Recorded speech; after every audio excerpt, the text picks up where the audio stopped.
Ahoy, mateys! Welcome to Podcasts of the Caribbean, a podcast covering the world of Pirates of the Caribbean, from the theme parks to the movies and everything in between. My name is Justin Helmer, and I will be your host on this voyage through the Caribbean. It'd be too late to alter course now, mateys.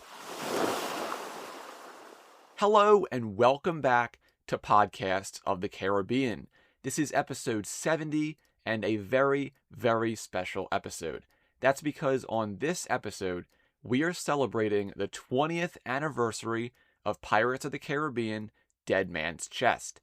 If you're listening to this episode right when it releases, the actual anniversary is just a few days away on July 7th. But this is going to be a super fun episode, and we're going to start by taking a trip through the production of Dead Man's Chest. I did this for The Curse of the Black Pearl back in 2023, when we celebrated the 20th anniversary for that film, so I figured I'd do the same today for Dead Man's Chest. But that's just the beginning of this episode. After we talk about the production, I'm going to put the spotlight on all of you and read off comments and messages sent in by fellow Pirates fans to see what they love most about Dead Man's Chest. So let's dive right into it and talk about the process of bringing Dead Man's Chest to life. Now, what's so fantastic about Dead Man's Chest is that so much of the production was documented and can be seen on the bonus features on the Dead Man's Chest DVD. There is literally a whole hour-long documentary called According to Plan, along with a 20-minute featurette devoted completely to the pre-production. And in addition to those bonus features, there was also an incredible book written by Michael Singer called Bring Me That Horizon: The Making of Pirates of the Caribbean, which, by the way, is a fantastic book. So I'll be pulling most of this information from those sources.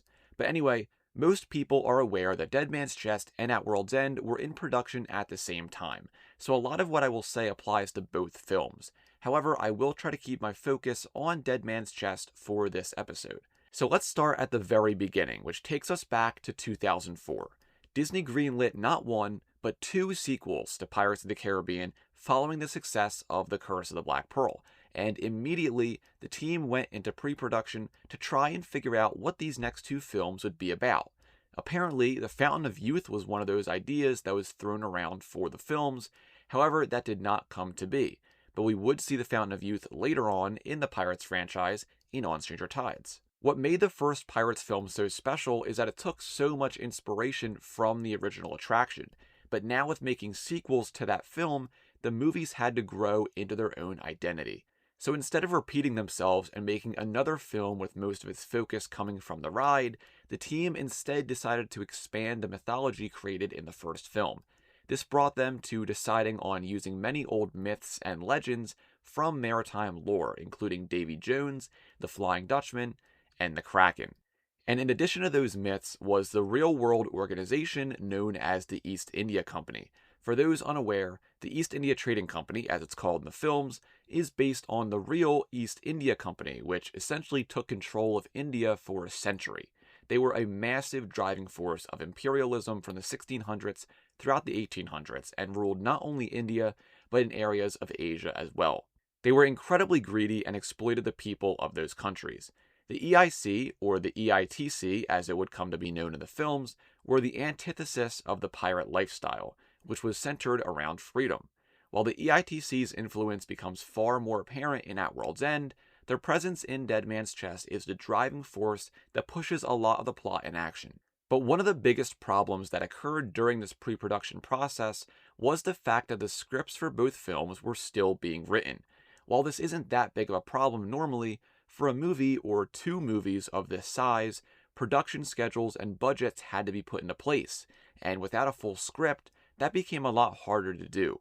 So Ted Elliott and Terry Rossio were constantly working on the scripts, and while they were doing that, director Gore Verbinski grouped up with James Ward Burkett to flesh out some of the big action sequences for both Dead Man's Chest and At World's End. James Ward Burkett is responsible for many storyboards and pieces of concept art you may have seen before, and he and Gore worked together since Gore's first film Mouse Hunt. But the two of them had many ideas for big integral sequences and hashed them out pretty quickly to then pass them over to the writers so they could expand upon them. It was truly a collaborative process trying to piece together the story of both of these films. But while all the script and story elements were still being figured out, the team also needed to decide on locations to shoot at. In the first film, most of the on-location shooting took place in and around the island of St. Vincent. However, for Pirates 2 and 3, new locations were chosen. While they would return to St. Vincent to shoot the Port Royal scenes in the film, the rest of the locations had to be scouted. So in 2004, a location scout took place that included Gore Verbinski, James Ward Burkett, production designer Rick Heinrichs, cinematographer Darius Wolski, first assistant director David Vengus, executive producer Bruce Hendricks, unit production manager Doug Merrifield, and more. On this trip, the team would scour different islands in the Caribbean and ultimately landed on the islands of Dominica and Great Exuma. Dominica was especially unique because it was so incredibly lush and had a lack of human construction and infrastructure. As Gore and the team scouted the island, they literally had to have a guide leading them and cutting away vegetation with machete. This is actually how they ended up finding some of the remote filming areas that were used for the Cannibal Village, the Isla Cruces Mill, the river leading to Tia Dalma's shack, and one of the most unique areas, T2 Gorge, which was used for the scene where the bone cage falls into the chasm during the cannibal escape scene. The Exumas were chosen for its white sand and beautiful turquoise water, and this was used for the fight scenes on the shore of Isla Cruces, and also used for the parlay scene in Pirates 3. But we'll talk more about the Exumas a bit later. And in addition to Dominica and the Exumas, the Bahamas were also chosen, specifically Grand Bahama Island, where a location was chosen in Freeport to build a tank. This tank would be used to film a lot of the ship scenes for both Pirates 2 and 3, and would allow the crew to move and pivot the ships in a controlled ocean environment as opposed to having the ships way out at sea. While they did still film some of the ship scenes out away from the tank, a lot of the action would be filmed in this tank. Now, obviously, there were more than just these 3 locations, as they also shot on the Universal backlot and other places in California, but we'll get into those later.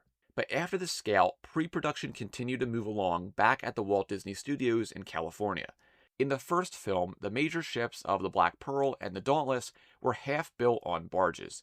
This, of course, let the ships be tugged around and used on the water for filming.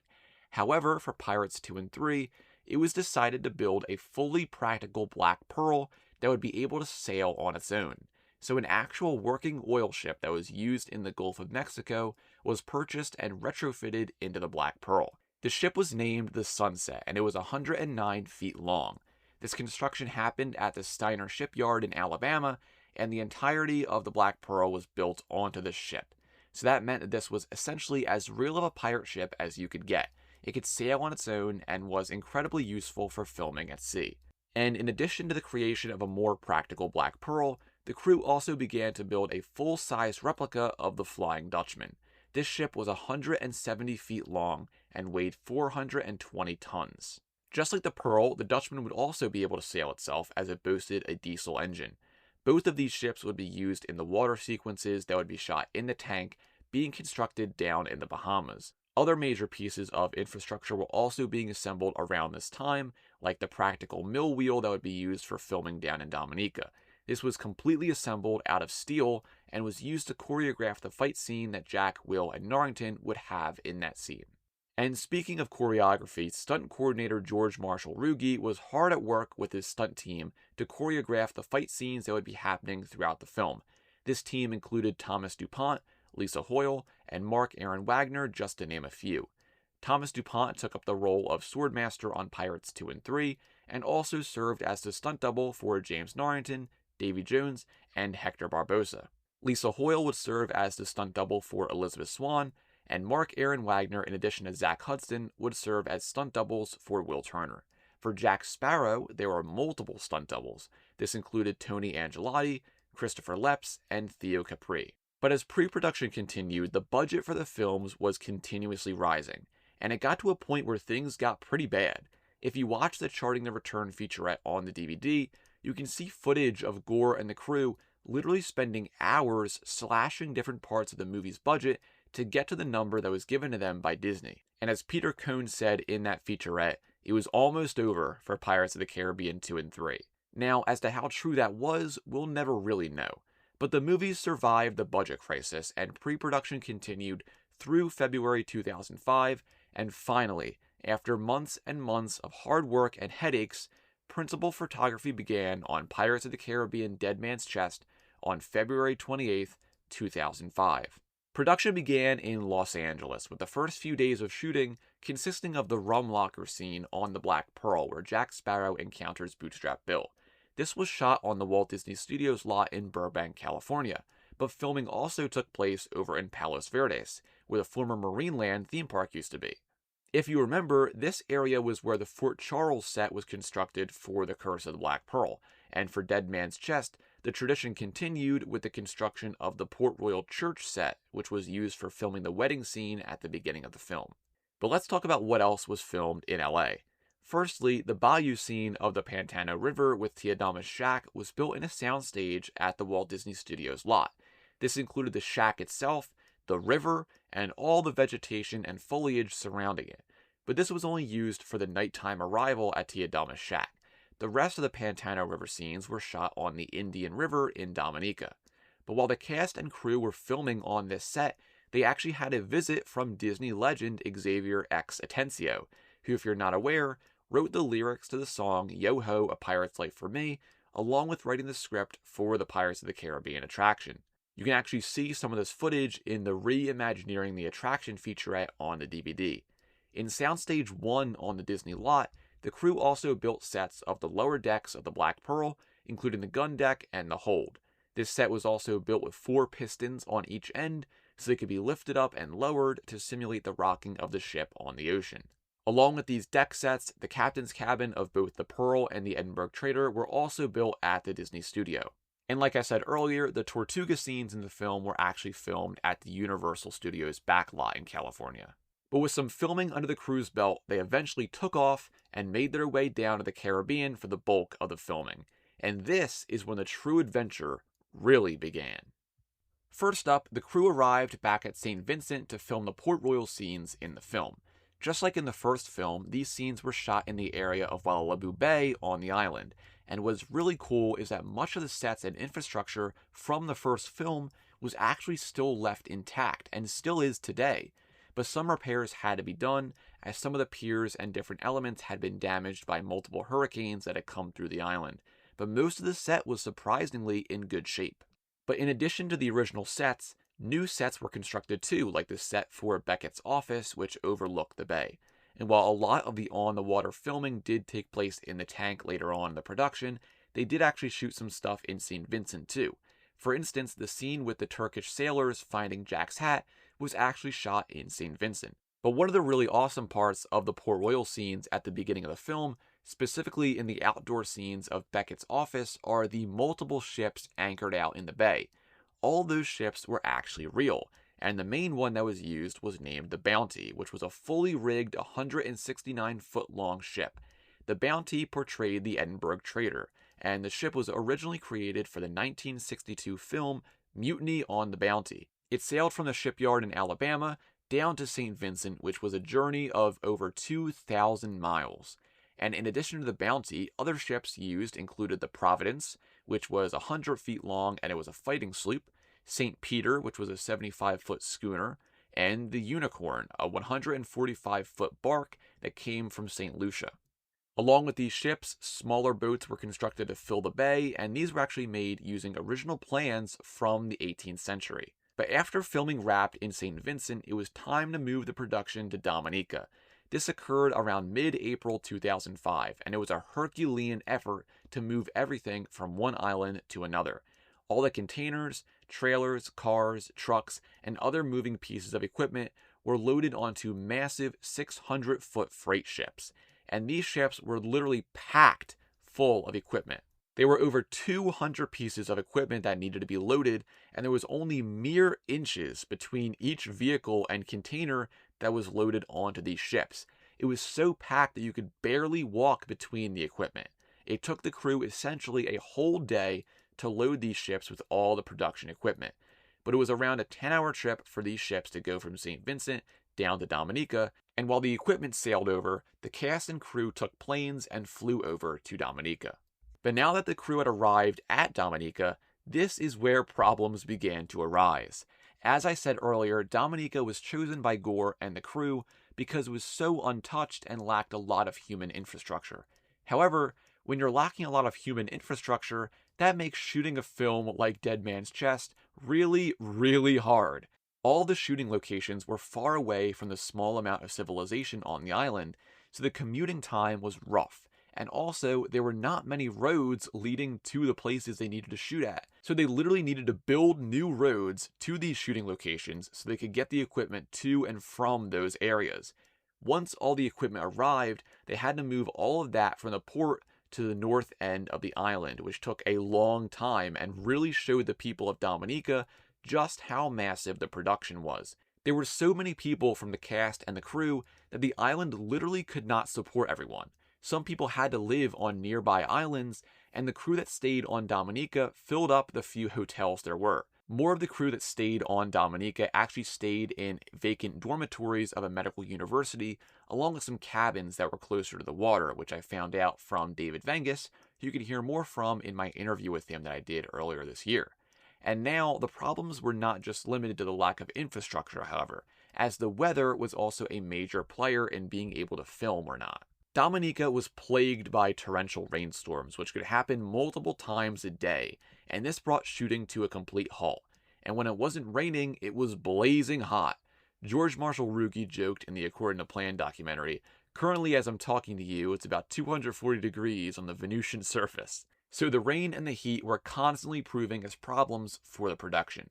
Breaks were needed for the actors and crew in the heat, as wearing those heavy costumes with multiple layers in such a hot environment really takes a toll on you. But the first area the crew filmed at on Dominica was on Hampstead Beach, which was used to film the sequences on the shore of Isla de Pelagostos.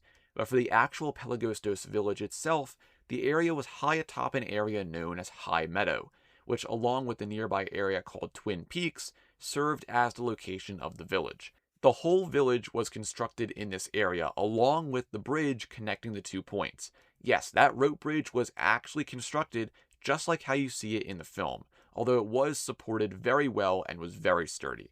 But to get up to this village area, roads had to be made to get the equipment up to that point. So there were roads that were literally built at an insanely high angle to get up there, and the only way for the big trucks to get back down these roads was for other trucks to pull them back down. That's how insane this was. But in addition to the Isla de Pelagostos sequences, Dominica was also used for Isla Cruces. The area where the ruined church and mill sits in the film was actually in a spot called Viel Cas, and it took 4 months for the crew to build the set.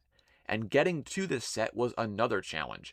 You had to walk down a road that was at a 30-degree angle, which was not suitable for most vehicles. But you can then imagine how hard going back up a road like that is at the end of the day. When it came time to film the scenes with the mill wheel, that was all done practically. As I said earlier, the wheel was constructed full size, and they really did strap Johnny Depp, Orlando Bloom, and Jack Davenport inside of it as it was moving along a track. So they literally were doing the fight scenes as they spun around upside down and right side up while being strapped in place. And this was the same for the scene with the bone cages. The cast were in the bone cages running around, and they even strapped them inside and spun the cage just like the mill wheel, which let the camera capture the crazed and screaming faces of the whole cast. And the insane filming locations continued as the crew shot for 2 days at T2 Gorge on Dominica. As I said earlier, this gorge was used for the chasm that the crew falls into as they're escaping from the Pelagostos in the bone cage. There was only one way in and one way out of the gorge, which was by swimming in. It was around 100 feet long and also contained a waterfall at the end. Now, you would think being in this water would be a nice reprieve from the intensely hot weather, right? Well, it was for a little while, until it wasn't. You see, the water was actually incredibly cold. Martin Klebba said it was barely even 40 degrees, and the water in the gorge was fairly deep. So for someone like Martin Klebba, they had to put him on a little raft and swim him in. And don't forget, David Bailey, who played Cotton, was also in this gorge, and he was 67 at the time of filming. So he was in this super physically exerting environment just like everyone else. But apparently at the end of the first day of shooting in the gorge, the only cast remaining were David Bailey and Kevin McNally. How cool is that? But with that, the production transitioned over from Dominica to the Exumas. So they went from one challenging location to the next challenging location. In the Exumas, they filmed the beach scenes of the sword fight on Isla Cruces, which was filmed at a location called White Key. And you've probably heard about this already, but this location was underwater for half the day. When the tide came in, it swallowed up the small white sandbars. So all the equipment was brought onto two barges which sat in the middle of the ocean. And so each day, the cast and crew would take a 20-minute boat ride from an island to those barges, load up with all their equipment, do makeup, costumes, everything, and then travel by boat again to the filming location at White Key. But the troubles did not stop there, as in addition to the tide completely erasing the island for half the day, they also had to worry about footprints. To avoid having people's footprints appear in the shot, they moved most of the equipment around by walking through the water. But the sand beneath the water was an interesting kind of sand. You would actually sink if you stood in place, which would literally envelop your feet into the sand under the water. Apparently, this was a type of digested coral from fish, according to George Marshall Ruge. But this complicated a lot of fight scenes in the Isla Cruces sequences, which, if you remember, take place in the water at the end. So it was a lot harder for people to not only perform their choreography, but it was tough to even walk or run in it. But after the week-long shoot in the Exumas, it was time for everyone to move to the Bahamas, where the tank was being constructed. This tank, named the Collier Tank, was being built from the ground up as production was occurring down in the Caribbean. And all throughout production so far, the crew were reassured the tank would be ready to film in by the date everyone was due to arrive. However, when the crew arrived in October 2005, they arrived at a tank that was still under construction. So the cast and crew were stuck waiting around for this tank to be finished. But once the tank was finally ready, production resumed and they began shooting the at-sea scenes with the Black Pearl, Flying Dutchman, Edinburgh Trader, and the shipwreck set. Now what you may not know is that the shipwreck Will Turner arrives at in the film is actually the same set as the wrecked Edinburgh Trader after the Kraken splits it in two. They actually reused the same set for both scenes. But despite the tank finally being ready for filming, the crew's troubles were still far from over. The weather once again became an issue, as high winds and large ocean swells made it unsafe to film on the ships, so the ships would have to be evacuated during these times. But the other weather problem they had were hurricanes. To this day, 2005 is still listed as the most active hurricane season in history, with a total of 28 storms. And Pirates of the Caribbean 2 and 3 just so happened to be filming during that year. So in mid-October 2005, the crew were alerted to the formation of Hurricane Wilma, which formed out of a tropical depression in the Caribbean near Jamaica, and then quickly turned into a tropical storm and then a hurricane in the span of less than 3 days. Apparently, Wilma was the most intense tropical cyclone in the Atlantic Basin, and the second most intense tropical cyclone in the Western Hemisphere based on barometric pressure. The tank location in the Bahamas was directly in the forecasted path of Wilma, and immediately the crew began preparations. They decided it was best to evacuate everyone, including the cast and the crew, and secure all the infrastructure at the tank. All the ships were tied down and moved to safe harbor, and everything was packed up into trailers which were moved away from the water. The hurricane was a Category 3 when it hit Freeport in the Bahamas, and once the storm had passed, the crew came to see the tank had been badly damaged in the storm, collapsing a lot of the built infrastructure. So everything had to be quickly rebuilt so shooting could resume. But the ships thankfully survived the hurricane. But let's transition over to talking about the visual effects for a bit. Dead Man's Chest, of course, has some of the best, if not the best, visual effects that have ever appeared in any movie.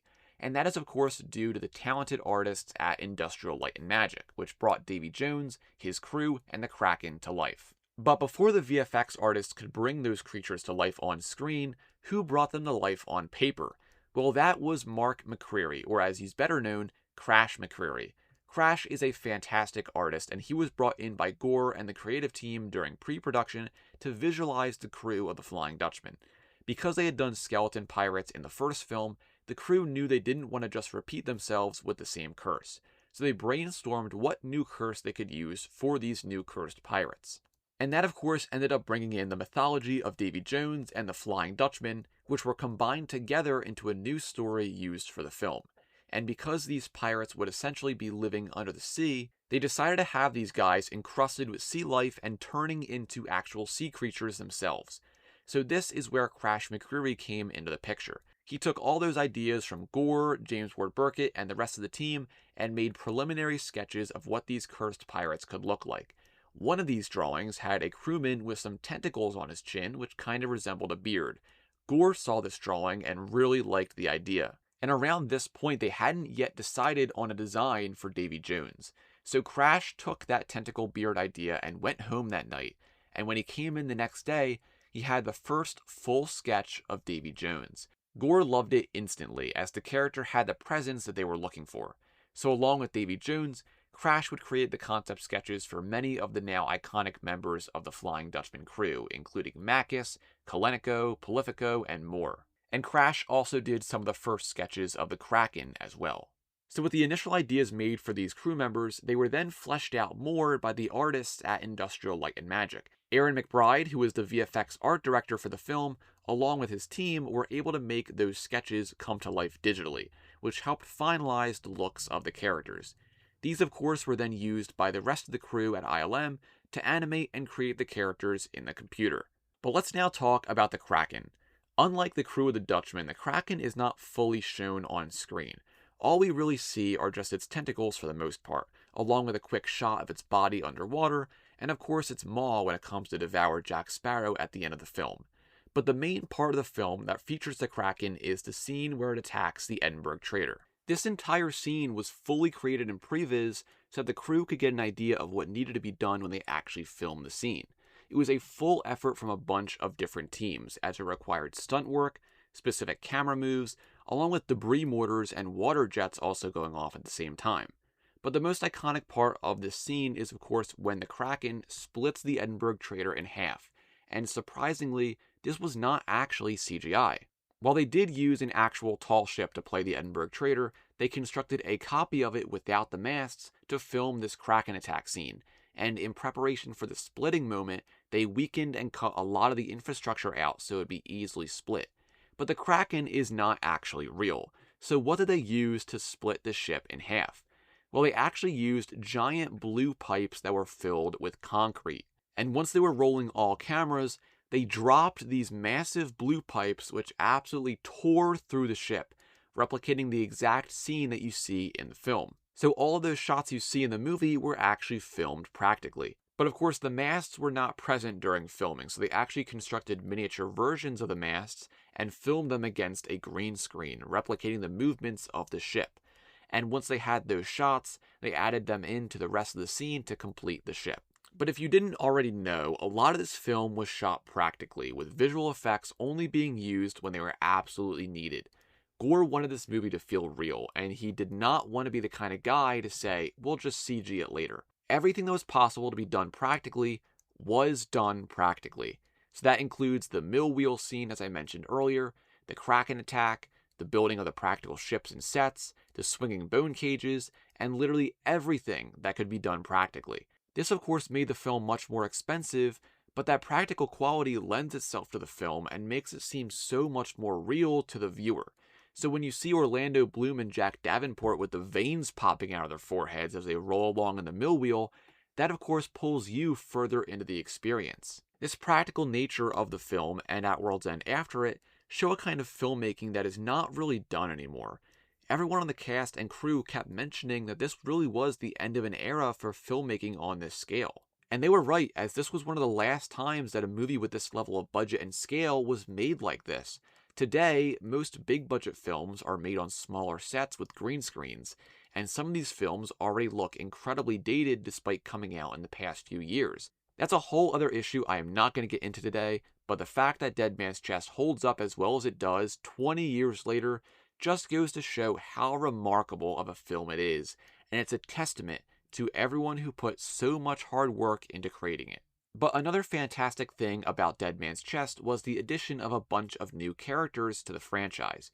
The original cast all returned, which of course included Johnny Depp, Orlando Bloom, and Keira Knightley, along with the supporting cast of Kevin McNally, Jack Davenport, Lee Ehrenberg, Mackenzie Crook, Martin Kleba, Jonathan Pryce, and David Bailey. However, the story demanded the addition of a bunch of new characters that instantly became iconic to the franchise. This, of course, began with Bill Nighy, who was cast as Davy Jones. At the time, Bill Nighy was not as well known in the United States as he was in the UK, but he was chosen because of his incredible versatility and his expressiveness. For someone like Davy Jones, who is a completely CG character, you need an actor who can bring a level of performance that can extend beyond the visual effects. Bill Nighy just inhabited Davy Jones so well, and even in his gray spandex suit, he was just as intimidating as the actual character. Without a doubt, Davy Jones would not be as memorable and iconic as he is without Bill Nighy's portrayal. Another new addition was the character of Bootstrap Bill Turner, who of course was mentioned in the first film, but finally appeared on screen in Dead Man's Chest. Bootstrap was portrayed by Stellan Skarsgård, who is an absolutely incredible actor.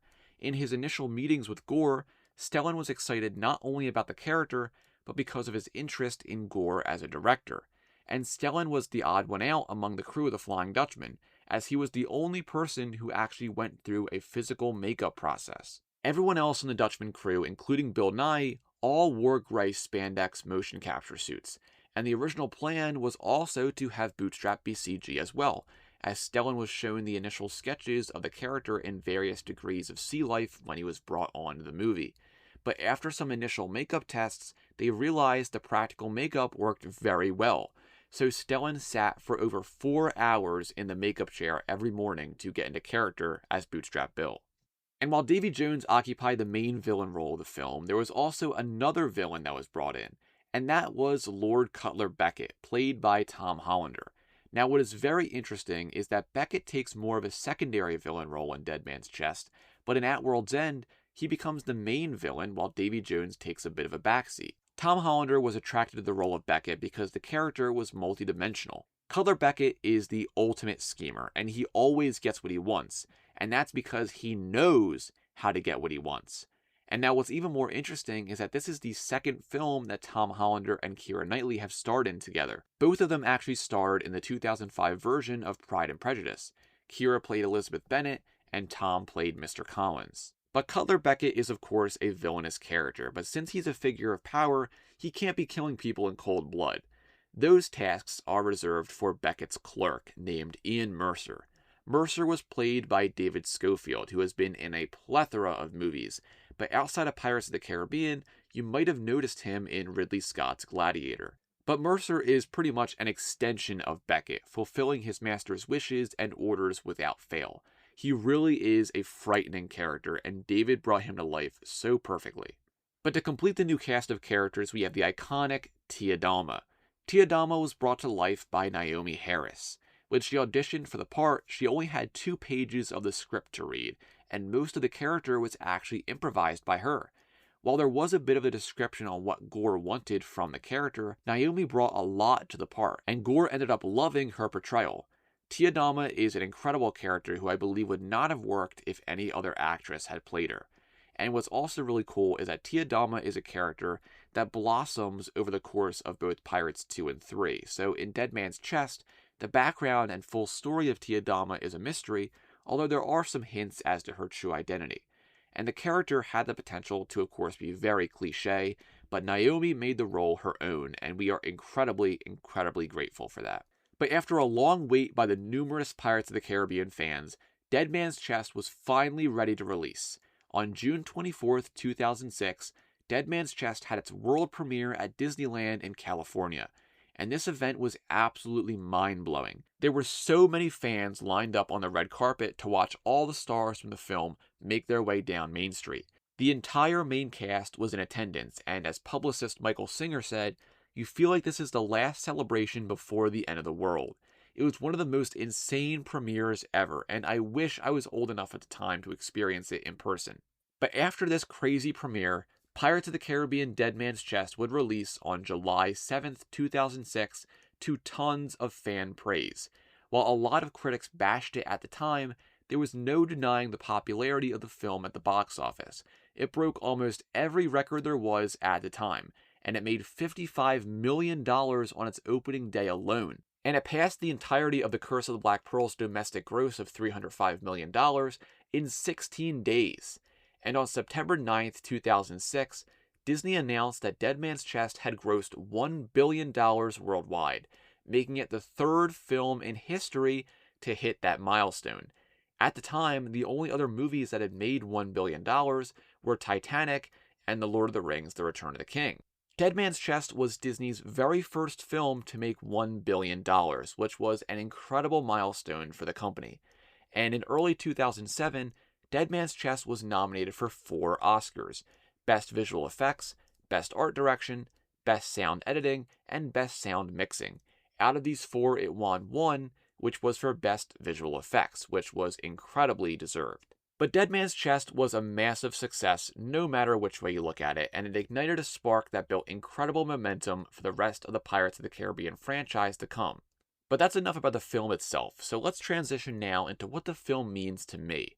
I wasn't even 4 years old when Dead Man's Chest released in 2006, so I don't think I saw it until it was released on home video at the end of the year. But just like The Curse of the Black Pearl before it, Dead Man's Chest left a lasting mark on me.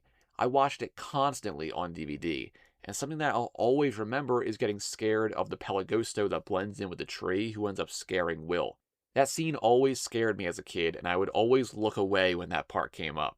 But it was just the perfect sequel to a perfect movie, and I think the world was expanded perfectly and added new characters that enhanced the universe so much. There's just so much to love about this movie, and even when I was a kid, I knew how amazing it was. My favorite scene in the film has to be the fight on Isla Cruces, as I have loved that ever since I watched the movie for the first time. As a kid, there was just something so magical about seeing that wheel roll down the hill with 3 people fighting inside of it. And at the time, I really had no idea how they did that, but of course, learning more about the film over time has just made me appreciate it even more. It really is just a perfect movie, and it handles so many characters, stories, and themes, and juggles them all so well. And being a kid during this time period was just awesome. I remember getting all the toys for birthdays and holidays, and it really was just a magical time. Something I'll never forget is waking up super early on Christmas Day in 2006. Obviously, as a kid, it's incredibly hard to sleep the night of Christmas Eve, so I woke up super early to look at all my presents that morning. And I was waiting for my parents to wake up, but I got very impatient and ended up opening one of my presents early. And that present I opened was the Zizzle action figure of Barbossa. A lot of my presents that year were, of course, Pirates toys, but while I waited for my parents to wake up, I just kept looking at that Barbossa figure and was so transfixed by it. And I vividly remember that so well even all these years later. I just love these movies so much, as you all know already, and it has been just an amazing gift and joy to be able to share that love with all of you. So seriously, thank you all for being here and celebrating this incredible movie with me. But that's enough for me. Now it's time to put the spotlight on all of you and see what you all love about Dead Man's Chest.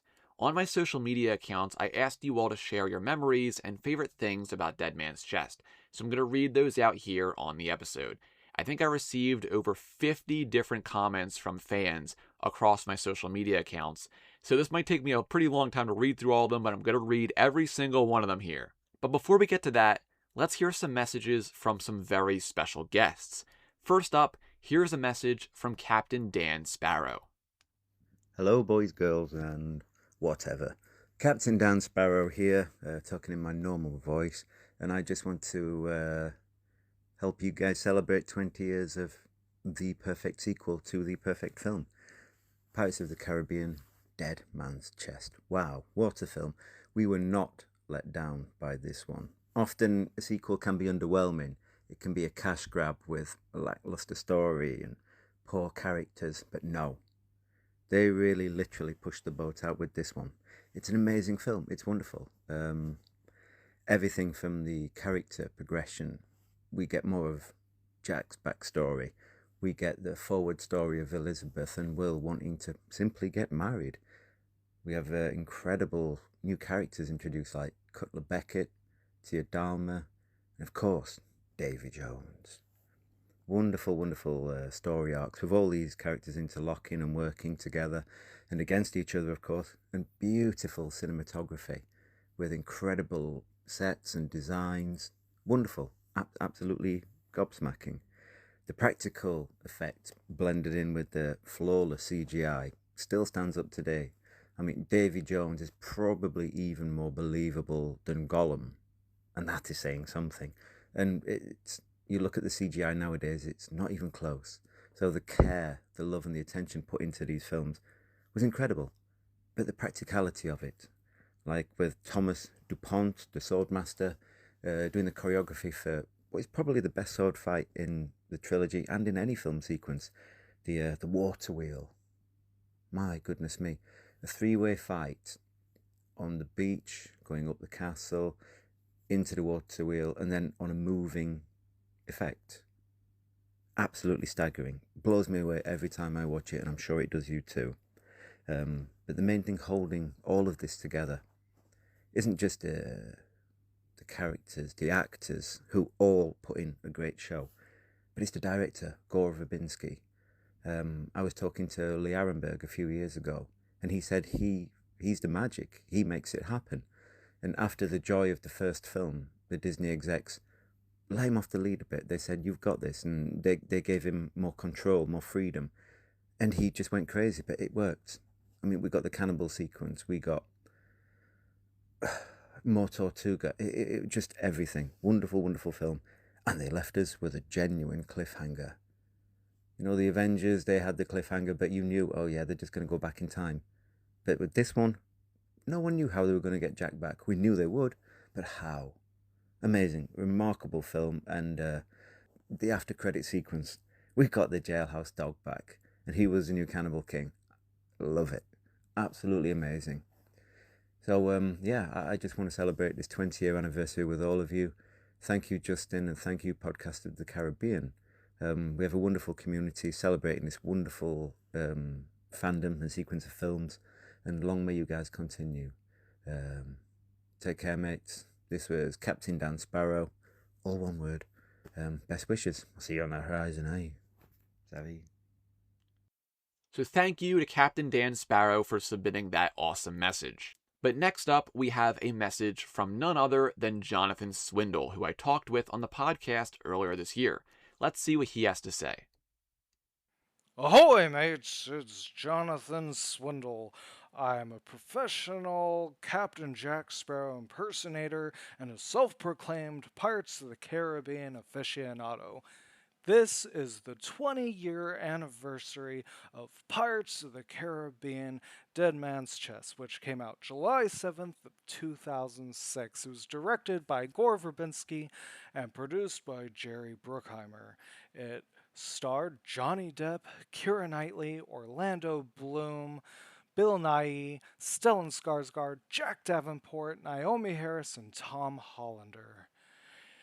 It became the highest grossing film of 2006 and the fastest film to gross over $1 billion worldwide at the time. It won the Academy Award for the Best Visual Effects, which we all know goes to the infamous David Jones. And it was also shot back-to-back with 2007's Pirates of the Caribbean at World's End. This film is the film that inspired me to go on and become a Captain Jack Sparrow impersonator.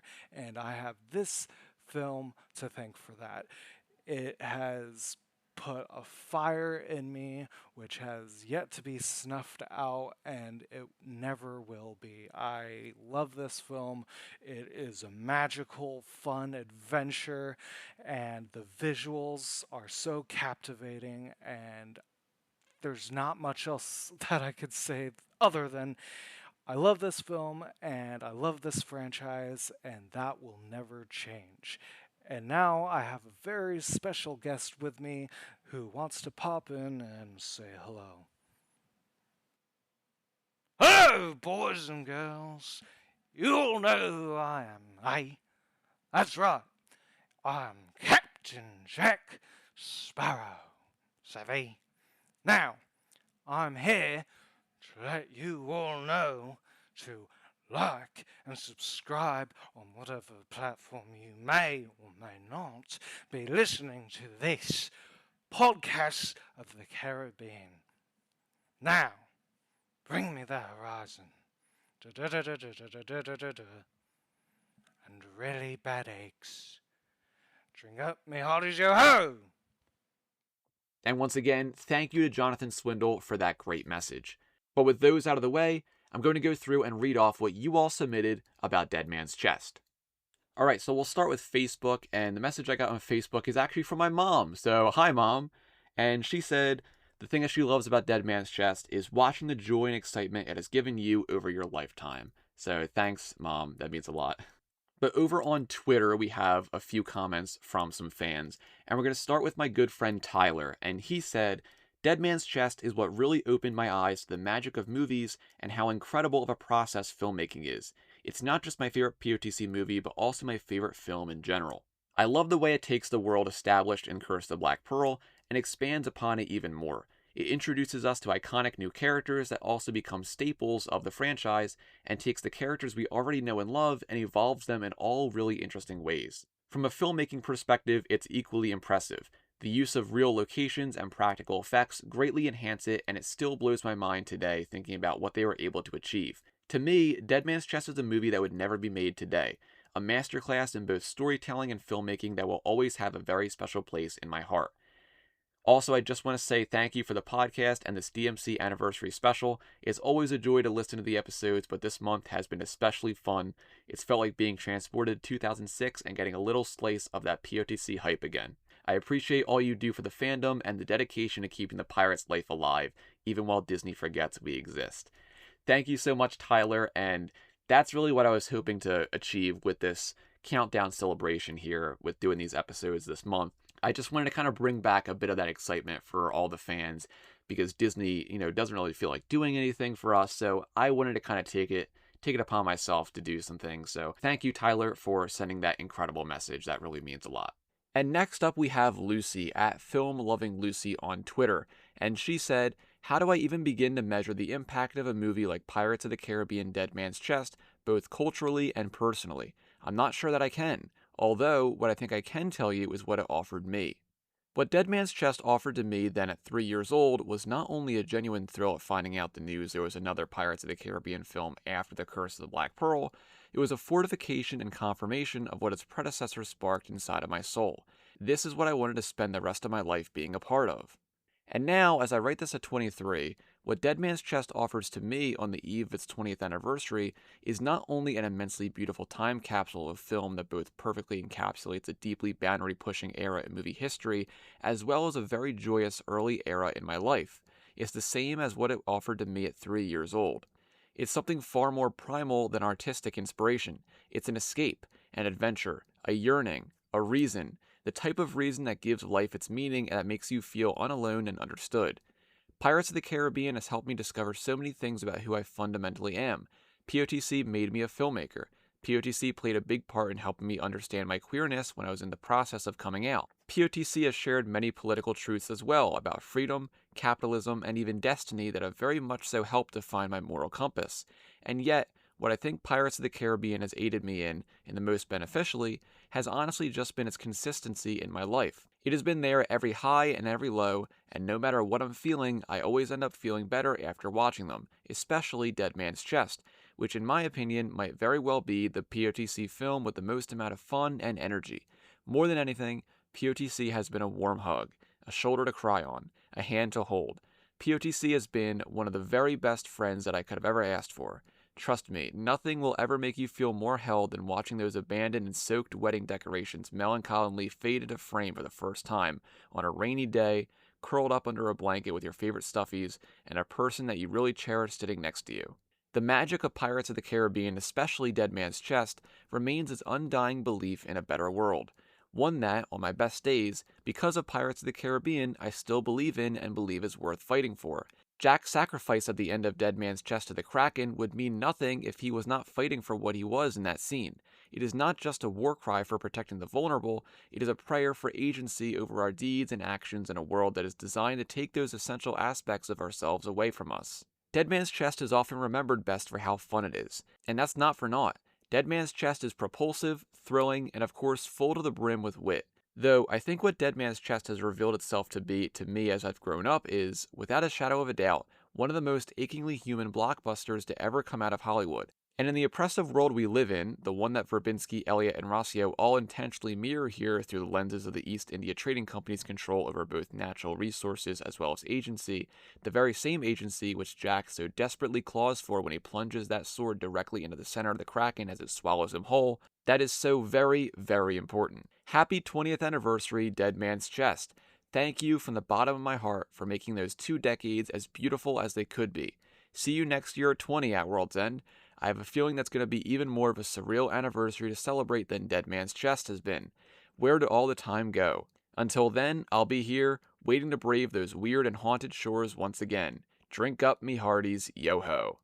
And all I can really say after that is what an amazing message that was, Lucy. Thank you so much for sending that and being a part of this awesome celebration. And if you want to hear more from me and Lucy, you can go listen to our conversation, which we did on the podcast a few episodes ago. But once again, thank you so much, Lucy, for that awesome, awesome message. But next up on Twitter is Podcast Now, and they said, saw it at a drive-in when it first released, was 9 years old. Loved it to death and still do. Biggest thing I remember thinking is how will they take out the Kraken and Davy Jones in one movie. Was blown away by the ending, and At World's End then became my favorite movie ever. And then we have Alex Film 03, and he said, Dead Man's Chest was the first Pirates of the Caribbean I saw as a kid, and I absolutely loved it. I had it on DVD and would always watch it on repeat with family and friends. Once I found out about the other 2, all 3 became childhood favorites of mine. Then next up we have D Minor at Off Key Artiste, and he said, gosh, where do I begin? 2 core memories of mine is waking up on Christmas morning in 2006 and seeing the Mega Bloks Black Pearl under the tree. In 2020, I rewatched DMC on New Year's Eve and timed it perfectly so Jack said, hello beastie, when the clock struck midnight. That is super, super cool. And then we have a message from Axie at AxieFrane, and she said, I love this movie so much. The first time I saw it, I was on holidays in Croatia with my parents, and we watched it at sunset in an open-air cinema, watching the sky turn to dark with bats flying overhead. When I turned 18, I got a tattoo of the key. That is super, super cool, and thank you for sharing. And then we have a message from Julia at JustJulia, and she said, DMC delivered us the best cliffhanger in cinema history, not to forget all the little Easter eggs leading exactly to that scene. That, of course, referencing Barbossa's arrival at the end of the film. Yes, I just love that moment so much, and it just, what an amazing, amazing way to end a film. And then on Twitter, we also have another message from Mikhail S., and they said, I love it's a darker, bolder, more subversive heroic fantasy sequel that turns Will and Elizabeth into more three-dimensional and complex characters. I love the bombastic action, operatic music, full-blown body horror, and how the music uses fantasy elements to comment on the way historical adventure movies romanticize the past, especially the golden age of piracy. One of my favorite memories was making a fan edit of DMC to restore crucial connective tissue that improved the film's pace and coherence. I learned a lot about editing from that. That is super, super cool. So thank you all on Twitter for sharing your memories and favorite moments. That is super, super awesome. I really appreciate that. And then over on Threads, we have a message from Simon Bar Boys, and he said, what I love about this movie is how Rick Heinrichs is the production designer. He was one of Tim Burton's classmates at CalArts, and he has one of the most fascinating filmographies as a production designer. I definitely agree. I think Rick Heinrichs was the perfect person to bring on as production designer for both Pirates 2 and 3. What he achieved for both those films is just nothing short of incredible. But now let's go over to Instagram, where we have a lot of comments to get to.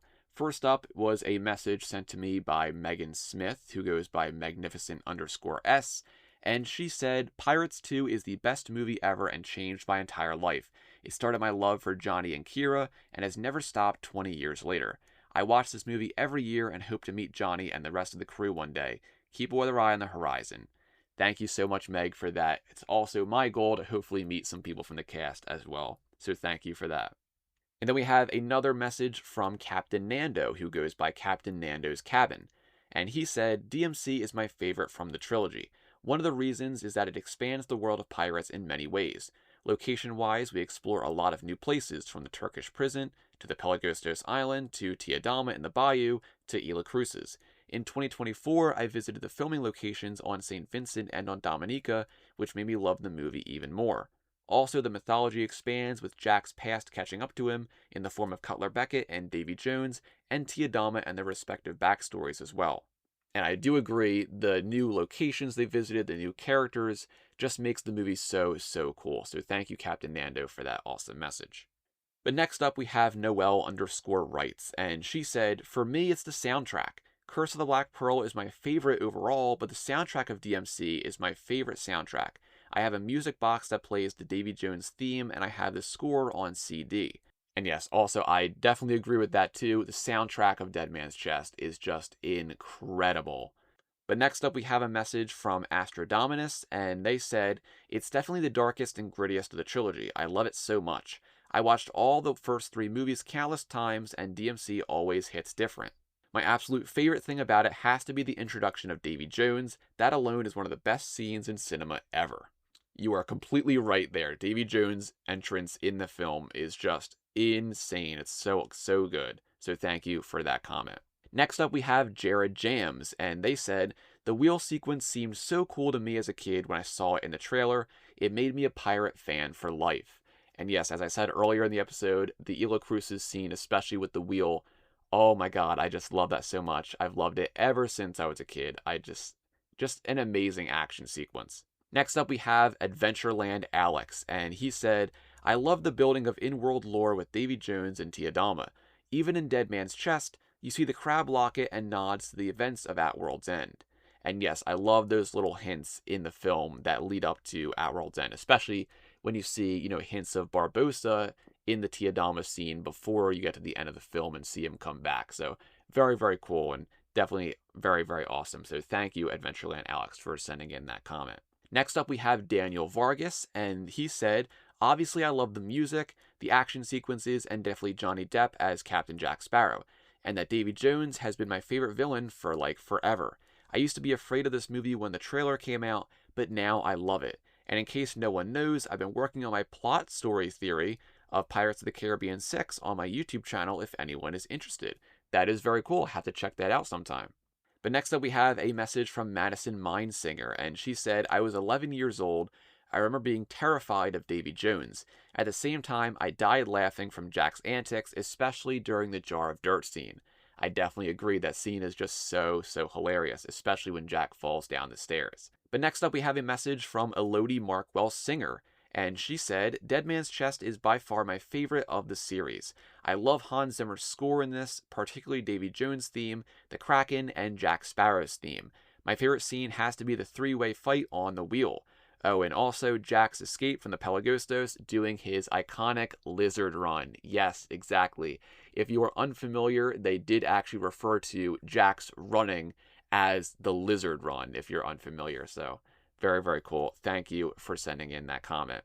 But next up, we have a message from Miss D Complex, and they said, "As a Caribbean myself, I loved how great and profound the movie was with the introduction of Tiadama. Her presence reflected how important spirituality is for us Caribbeans. Such a great movie with a fantastic cast, humor, love, and action. It's one of my favorites." Definitely agree, and Tiadama is just an absolutely incredible character. Such a great addition to the cast of the films. Next up, we have a comment from Mossy Dell, and they said, "Any and all things Tiadama. Naomi Harris ate that part up. The score is one of the best out there, in my top 5 for sure. And Johnny, Johnny, Johnny." Yes, we just talked about Tiadama there, but yes, Tiadama, an amazing, amazing character, and of course, Johnny Depp was perfect for Jack Sparrow. Next up, we have a comment from John T. Goodman, and he said, "It feels like a natural continuation to the first film. Not just in the fact that it literally continues off where the last one left off, but it also continues the same character journeys and themes too. It also gave us one of the most iconic villains ever, Davy Jones, and the humor is still instantly hilarious and quotable. My favorite part was definitely the whole 3-way sword fight on the wheel. That entire sequence is just peak action and adventure, and one of the best scenes in any film." I definitely, definitely agree.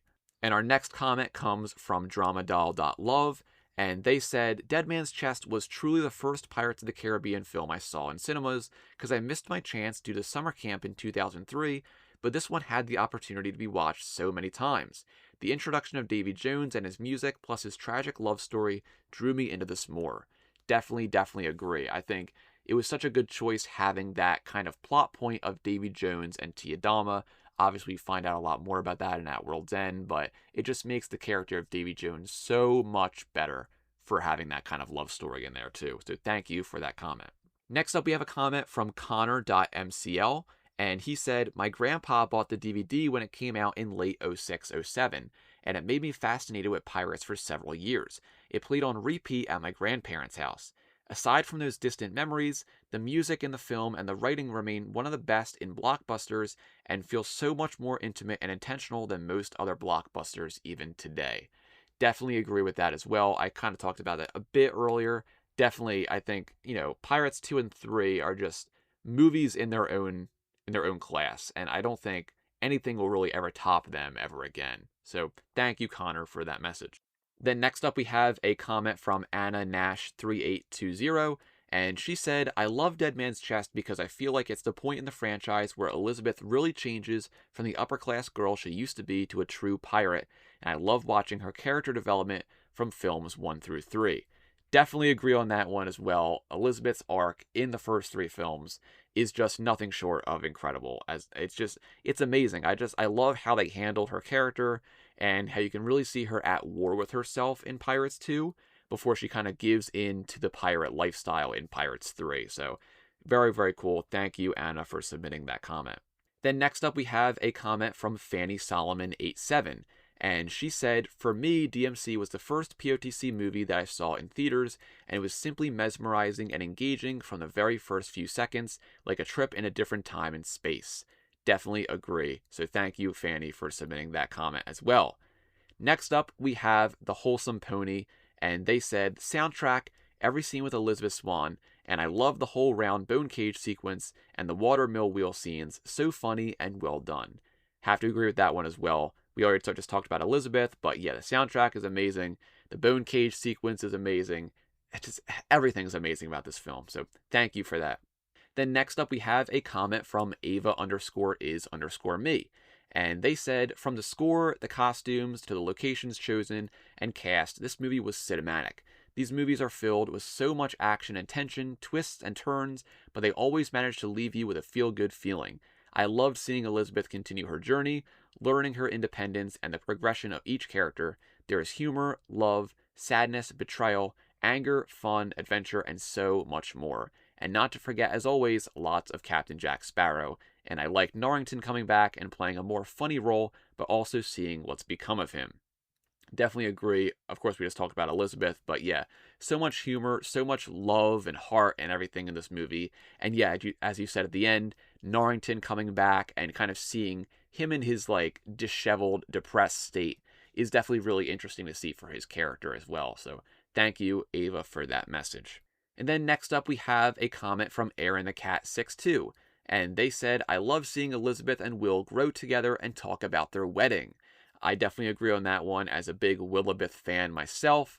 Getting to kind of see their relationship evolve from where it ended in the first film. And of course, we end Dead Man's Chest with them ending on rocky terms, with Will seeing Elizabeth kiss Jack and everything like that. But it's really cool to kind of see their relationship blossom a lot more in Dead Man's Chest, and also them, trying to get married at the beginning of the movie, but of course it doesn't work out for them. But yeah, thank you so much for submitting that comment.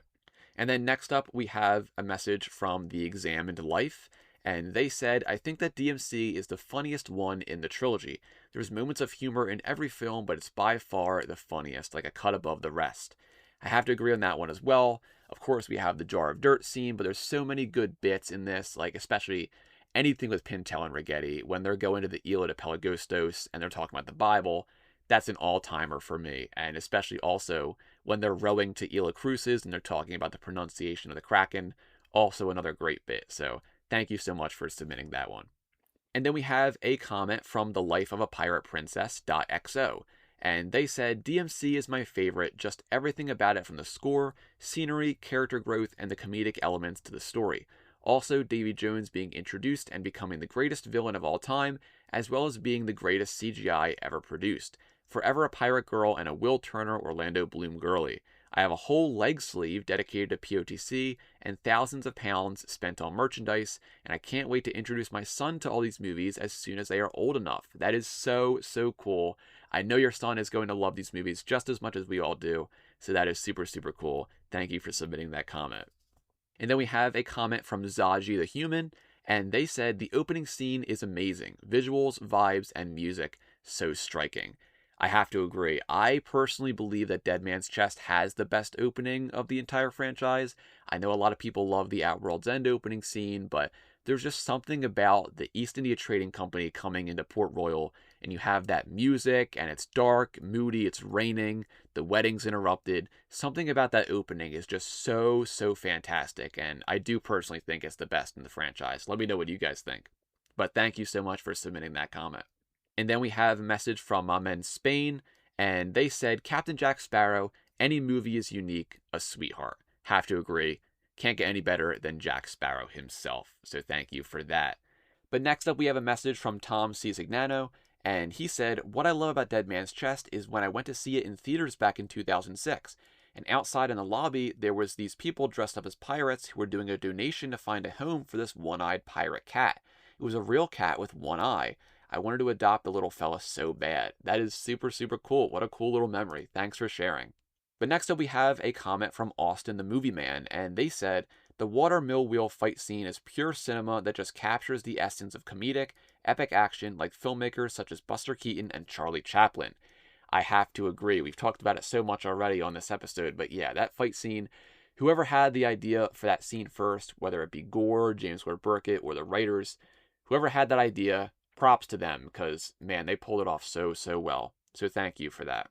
But next up we have a comment from Miss C's Workshop, and she said, Dead Man's Chest took all the parts that made Curse of the Black Pearl a success and expanded on them so well. It raised the stakes and explored the characters and their motives more than the first one did, explaining that no one was simply good or evil. The scenery was beautiful, and the worlds make it one of the quintessential pirate movies.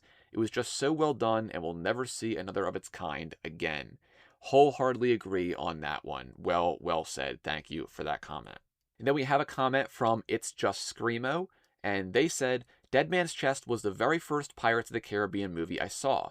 It is also my favorite movie of all time, and the scene that hooked me was when the Kraken was summoned upon the Edinburgh Trader, and the soundtrack when it split the ship in half was Chef's Kiss, along with the three-way sword fight and the chase scene between the Dutchman and the Black Pearl. I definitely agree. The scene where the Kraken takes down the Edinburgh Trader is just an absolutely iconic scene. Always been one of my favorite scenes in the movie. I remember seeing that as a kid and just loving that scene so much. And that organ that comes in on the soundtrack in that scene. Oh, so, so good. Thank you for submitting that comment. And then we actually had a comment on Instagram from none other than David Vengus, who was first assistant director on Pirates 2 and 3. I interviewed him on the podcast a few months ago, and he said on Instagram, thanks for this, but 20 years, time flies. So that's super cool. Thanks, David Vengus, for that, and thank you for your time for the interview earlier this year. It was super, super fun. Thank you so much for that. And then next up, we have a comment from Bands Tarzan, and they said, another great choice is Davy Jones playing the organ aboard the Flying Dutchman. Many fans consider it one of the most powerful scenes in Dead Man's Chest because it shows Davy Jones' sadness, anger, and loneliness without much dialogue. The music and visuals make him feel more than just a villain. I definitely agree on that one. It makes him so much more of a complex character instead of him kind of being like a one-note villain. So yeah, I definitely agree. Thank you so much for that comment. And then next up we have a comment from Kate_Largent_real.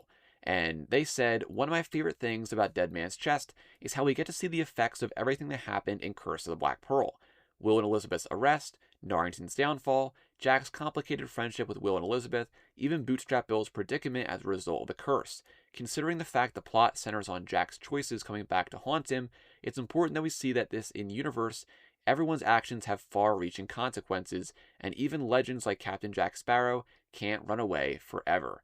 I definitely agree on that one as well. Just getting to see the plot evolve in new ways is super cool, because especially, when Curse of the Black Pearl came out, there was no sequels planned for that, so I think they did a really great job of taking that ending of that film and expanding it into the plot of these next two films. So they did a great job on that, and thank you, Kate, for submitting that great comment. And next up, we have a comment from the mighty Liam _4_20. And they said, Dead Man's Chest is the best film in the franchise, although Curse of the Black Pearl is not far behind it. What makes DMC so special is it introduced Davy Jones, who is the best villain in the series. Honestly, the organ sequence is the best part of the film due to how amazing the Dutchman crew look in that scene. I definitely agree. The visual effects on the crew of the Dutchman, so well done. I love the vibes of that scene when they're all raising that cannon while the organ's playing in the background. So thank you for that comment.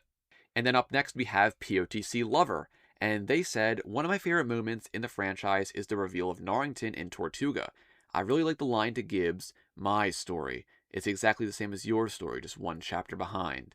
DMC was not my favorite as a child, but as an adult, it definitely is just as much of a masterpiece as Curse of the Black Pearl and At World's End.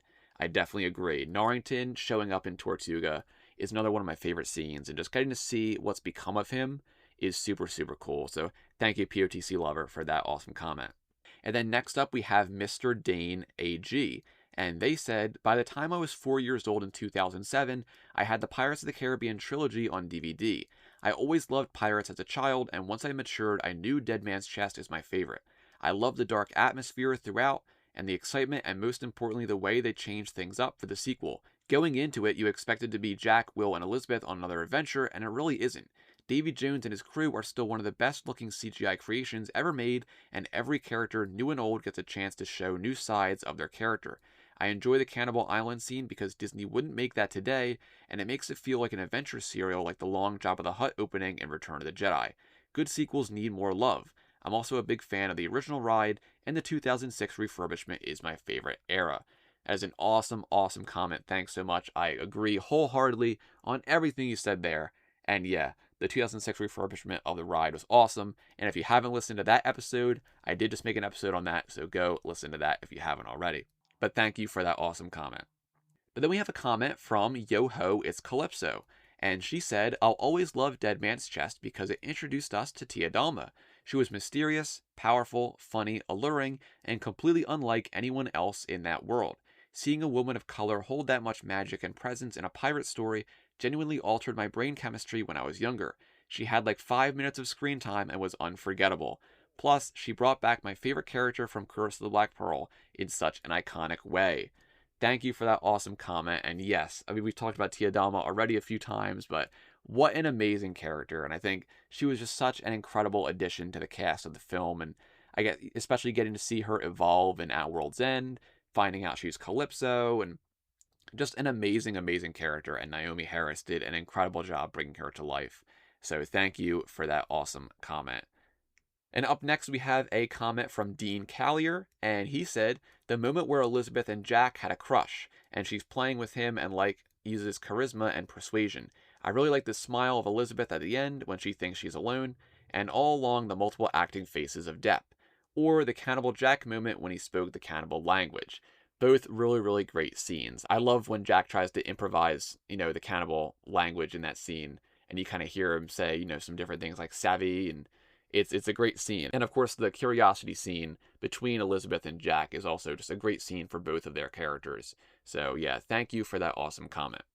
And then lastly on Instagram here, we have Sean Patrick Tressel, and he said, for me, it's the music and introduction of Davy Jones.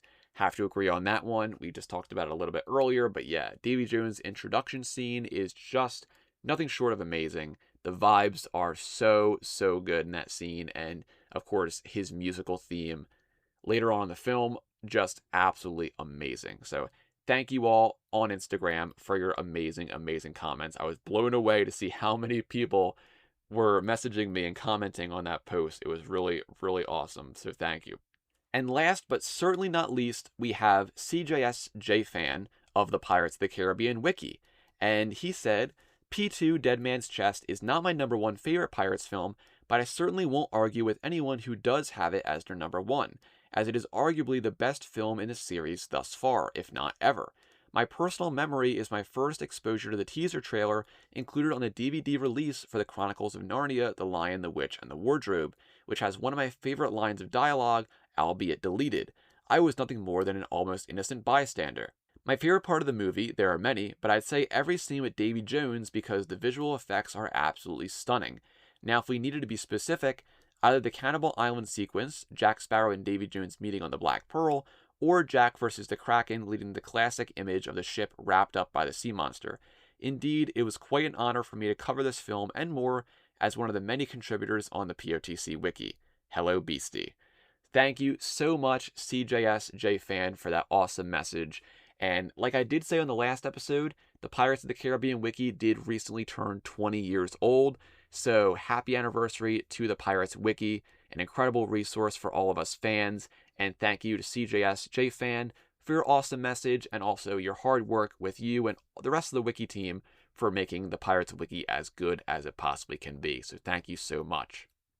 Well, that was a lot, but thank you all for submitting so many amazing messages. There was like over 50 of them to read out, but that was super, super cool. It was awesome getting to read about why you all love Dead Man's Chest so much. But that, of course, now brings us to the end of this special episode. Thank you all for joining me for this, as it has been a super fun time. When I was planning this episode out, I really wanted it to be one of the best, if not the best episode that I've made so far. And not to brag or anything, but I think I accomplished that goal. This past month of episodes was a lot of work, I'm not going to lie, but I think it paid off in the end. I'm glad I was able to bring back a little of that 2006 hype, as that was my goal initially. But I hope you've all had fun, because I certainly did. So thank you all for listening to this episode and this past month of episodes, and thank you if you've left a rating or review wherever you listen. And once again, a big thank you to everyone who submitted comments and messages for this episode. It really meant a lot to me to see so many people pour out love for this awesome film. So that was great to see. And if you've ever interacted with one of my posts on social media, thank you so much. It really makes me so happy to see that there's still so many fans of Pirates of the Caribbean out there, and to have so many of you here in this community is really just an incredible, incredible feeling. I've said this before so many times, but it really, really does mean the world to me. So thank you so much for being here and allowing me to share my love of this franchise with you all. And please let me know how you're all celebrating the anniversary of Dead Man's Chest. Are you doing a Pirates movie marathon? Maybe rereading some of the old books or comics? Maybe you're going to be rewatching some behind the scenes videos. Whatever you're planning, enjoy yourselves and have so much fun.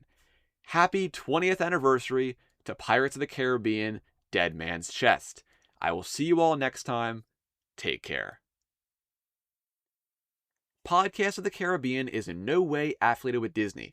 If you want to send me an email or a question, send it over to podcastofthecaribbean@gmail.com. You can also follow this podcast on Instagram, Threads, and Facebook at Podcast of the Caribbean, and over on Twitter/X and Bluesky at PodcastPOTC. I post fun content over there, so make sure to check those platforms out. You can also buy merchandise for the podcast over on TeePublic and Dashery, and also check out the website at podcastofthecaribbean.com. Be sure to keep a weather eye on the horizon, and always remember, dead men tell no tales.